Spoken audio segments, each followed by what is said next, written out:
एक समय की बात है जब गौतम बुद्ध एक सुनहरे वन में विचरण कर रहे थे। वह अपने शिष्यों के साथ गहरी चर्चा कर रहे थे। एक दिन उन्होंने उन्हें एक कहानी सुनाई।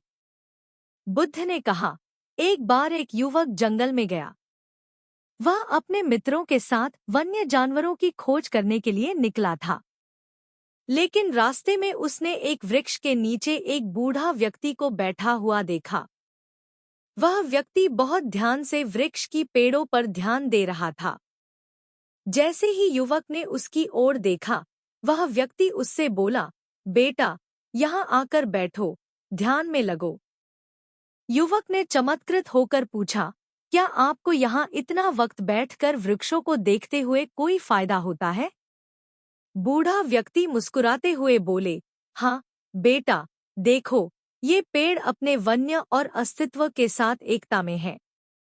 इनका समर्थन करने से हम इसी एकता का अनुभव करते हैं। युवक ने बूढ़े के कथन को समझा और उसने वहां बैठकर ध्यान लगाया। उसने महसूस किया कि वह वृक्षों के साथ जुड़ा हुआ था और इससे उसका मन शांत हो गया। युवक और बूढ़ा व्यक्ति एक साथ बैठे रहे, ध्यान में लगे रहे। बाद में युवक ने बूढ़े से कहा, धन्यवाद, मुझे यहाँ बैठने के लिए सिखाया। बूढ़ा व्यक्ति ने मुस्कुराते हुए कहा, बेटा, हमें हमेशा ध्यान में रहना चाहिए, क्योंकि ध्यान ही हमें शांति और समर्थता का अनुभव कराता है। उस दिन के बाद युवक ने ध्यान को अपने जीवन का महत्व समझा और वह भी इसे अपने जीवन का हिस्सा बना लिया। इस कहानी से हमें यह सीख मिलती है कि हमें हमेशा ध्यान में रहना चाहिए, क्योंकि ध्यान हमें जीवन की सच्ची महत्वाकांक्षा को समझने में मदद करता है।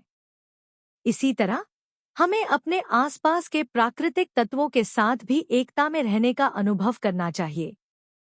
जैसे वृक्ष, पृथ्वी, जल और हवा हमें एक महत्वपूर्ण संबंध की अनुभूति कराते हैं।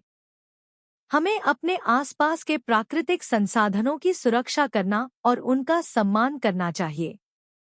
ध्यान में रहकर हम यह समझते हैं कि हम सभी एक ही परमात्मा की अद्वितीय अभिव्यक्ति हैं और हमें एक दूसरे के साथ सम्मानपूर्वक और प्रेम से व्यवहार करना चाहिए।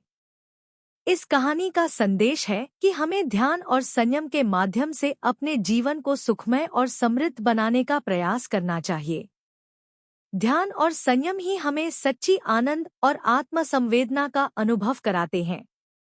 इसलिए हमें यह सीख लेनी चाहिए कि हमें ध्यान और संयम के माध्यम से अपने जीवन को सुखमय और समृद्ध बनाने का प्रयास करना चाहिए।